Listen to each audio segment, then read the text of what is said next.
Load up Dying Light 2, start a new game. Welcome to a tunnel where you are going for a nice, calm, relaxing evening sprint away from some zombies. Like you've opened a pack of chewing gum in school, these zombies are chasing you like they want to know what it feels like to chew 5 gum. Jump across a gap luckily too big for the zombies, or this would have been a very short game, and see your friend Spike in the distance, who chose to sit and watch instead of helping you out like a true friend would. Have a beer while looking at a nice view where Spike talks about some guy you're looking for and how you need to speak to someone using the radio tower in the distance. So let's go do that. Run up the hill, losing your zombie killing virginity on the way before reaching the radio tower, but the power is off, so you need to turn it back on. Downstairs, when it's dark outside.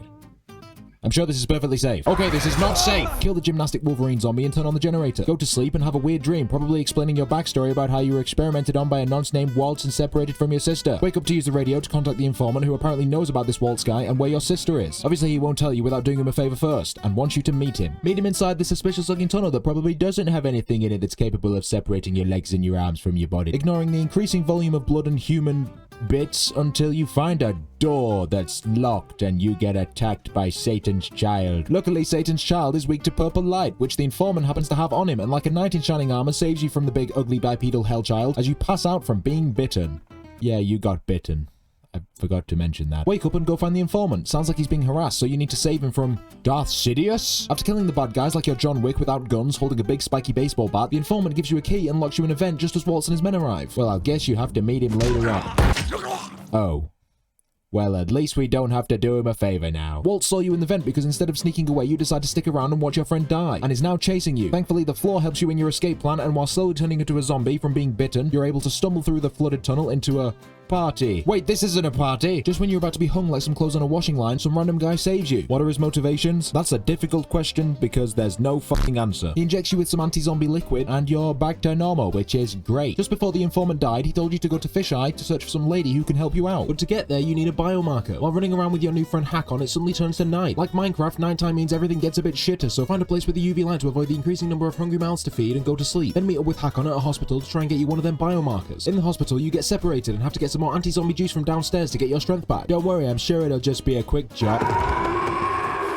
Oh no, it's Satan's child. Find the zombie juice, go back to Hakon and earn yourself your very own biomarker, and nothing happens. Unless you count nearly turning and having to run to the light. Phew, that was a close one. How you managed to survive 4 years when you nearly die so often, I'll never know. To get to the fisheye, you need to sneak through the metro tunnels. However, you clearly haven't raised your sneak skill high enough because... yeah, you get caught. But this guy says he'll help you if you help him, and wants you to find who murdered his boss and stole his brass knuckles. Of course, you acting like an apocalyptic superhero leads you to helping multiple people with their own problems because apparently you're the only one in the world who can get anything done. And when you find the brass knuckles, they're in possession of this child, which you could easily just steal from, but instead you buy them because you're dumb. There are 2 major factions in Old Villedor, the Bazaar and the Peacekeepers, who hate each other, and you're stuck in the middle like a toy 2 children are fighting over. Basically, to get to the center, you can help either one, and we're gonna help Sophie and the Bazaar for no reason whatsoever. It's her. She's the reason. Fix a water tower for the Bazaar so they don't thirst to death and help them deal with the Peacekeepers by blowing up a windmill. Ah yes, the way to any Peacekeeper's heart, the windmill. It basically provides power for their UV lights, and without it the zombies can snack on them like a full English breakfast. Everything is going great until you get back to the Bazaar. It's been attacked by the Peacekeepers. You manage to free the boys and kill one of the Peacekeeper higher-ups in an epic battle. Apparently the windmill idea worked because the Peacekeepers are retreating. However, they retreated to the place you were gonna go through to get to the center, so yeah. Shit. Hakon wants you to meet him at his hideout because he thinks there's another way to the center. Meet him there and... oh good lord, he's been shot in the chest! While trying to remove the arrows, you see the wounds from a certain set of brass knuckles that a certain boss of the Peacekeepers had. Turns out he was the one who killed him, and it was ordered by Waltz. Yeah, I forgot about him too. Anyway, what matters is your friendship with Hakon is over and your heart is broken. Find the sniper who attacked him, and it's this lady. What? Oh my god. Have we seen her before? Tell Hakon to do one and ask Sophie for help. She says she can't help, but happens to have a convenient other route to the center. I swear this started out with us just having 1 route, and now we have about 5. This tunnel can take us to the center, so just jump down here and turn this generator on. Just turn this generator on and... fuck. Peacekeeper man is here, and he really isn't happy with you after helping the Bazaar. Tell him that Waltz ordered the kill on his boss, and he calms down a little, at least until we get locked in, because the generator died. I guess you could say this situation is... shocking. Reconnect the generator and get back to the Peacekeepers. That's when Waltz appears, the man responsible for all that pain you had as a kid one time. Don't worry, it's 5-on-1, so there's no way he can possibly win. Okay, he can possibly win this, but you have a really thick skull and somehow survive getting hit in the head really hard. Some of Waltz's men came to make sure you're actually dead, which was probably a good idea since you're not. Just when you're about to fight, you get a bit of a headache. You also murder all those guys as like a mega steroid zombie. Yeah, it's cool. Chase after Waltz because it went so well the first time and find him about to use the special key. Yeah, even a blind man could have seen this coming. As you're getting choked out and not in the way that you like, you're saved by that sniper. Waltz then turns into a mega zombie, so steal the key and run away from him. Running away from this guy would be so much easier if this knobhead wouldn't stop slamming doors in our face. Survive mega zombie Waltz when suddenly the plot demands you pass out, so...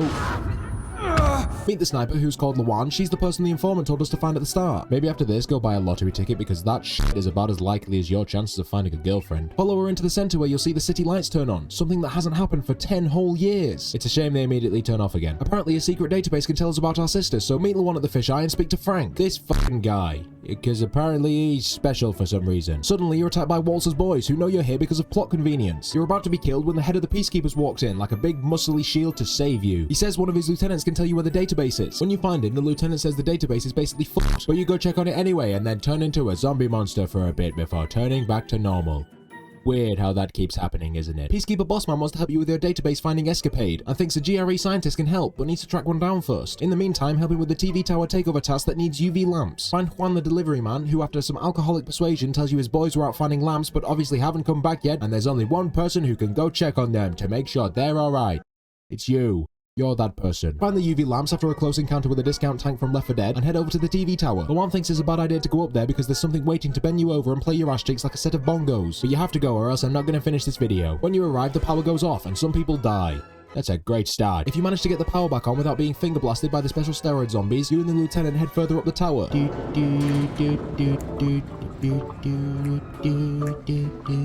You're off key, dumbass. It went like this.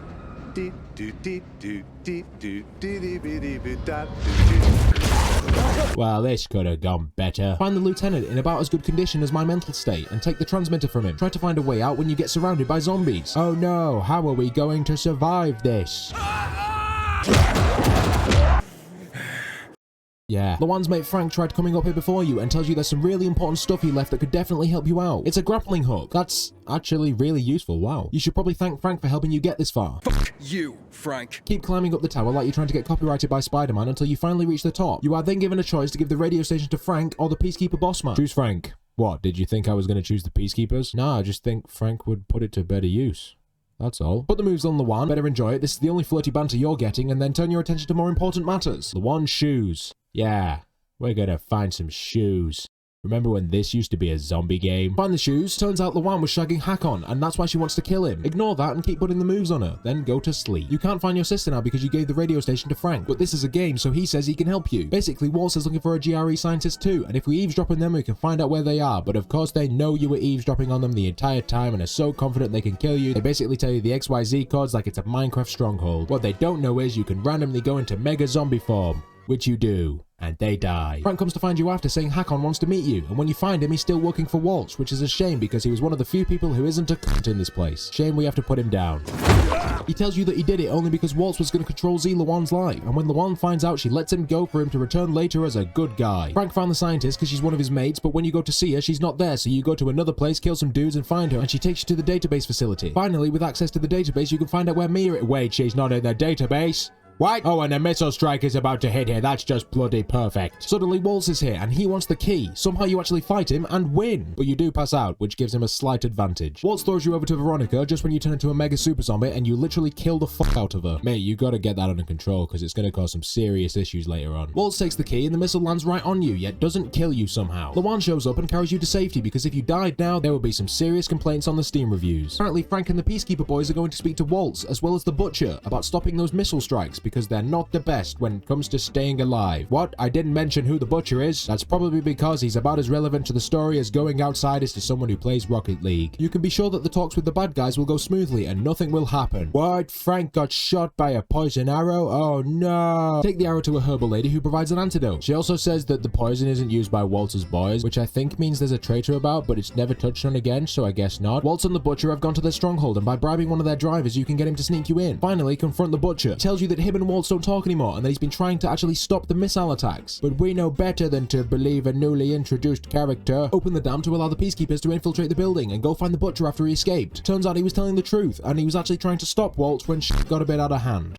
Anyway, Apparently, to stop the airstrikes, you need the GRE key, so we gotta find Waltz. Run over to his hideout while switching between Average Dude and Hellspawn and find the rooms you used to live in as a child, followed by flashbacks where Waltz actually seems like a decent guy, which is weird because he's a cunt. Finally, you find Waltz carrying someone. Is it Mia? Or is that some random leap in logic you're gonna make? Oh, yep, there you go. When you confront Waltz, he tells you that Mia was his daughter and not your sister. You were just there to help her cure a disease, and he needs the GRE access key to keep her alive. Not sure where the missiles and airstrikes come in, but you need to turn that shit off or else everyone's gonna die, so fight it with Waltz one final time and show him that you've gained some levels in the ass-kicking skill until he takes some steroids, so kick his ass again and he'll take more steroids and then you turn into a mega zombie, so it's like a mega on mega zombie match that you still win. After showing Waltz that no amount of drugs is gonna help him win, Mia, who's now awake, tries to hand you the GRE key to turn off the missiles, but Waltz knocks it into some goo and breaks it, which really put a spanner in the works here. Carry Mia back to a ventilator to keep her alive and try to suck the missiles down without a key. This works about as well as Mia's lungs do, and you suggest blowing them up manually before they launch. Luan is there already about to explode them, but it means she'll die, and your chances of some bun fun go to 0. Run over to her and try and stop her from blowing herself up when you turn into a mega zombie and start choking her out. Mate, do the kinky shit after we've dealt with the missiles. We need to make sure no one... Oh, okay, you're just gonna save Luan and let the missiles go. That's great. The missiles launch and destroy the city. What started as a game about a dude trying to find his sister by walking a bloody great distance resulted in you destroying an entire city and killing many people, all because you wanted to shag off a girl you met a few days ago. You set off on a pilgrimage with Hakon at your side as you complete Dying Light 2. Wait, you didn't even get the shag? What's the point?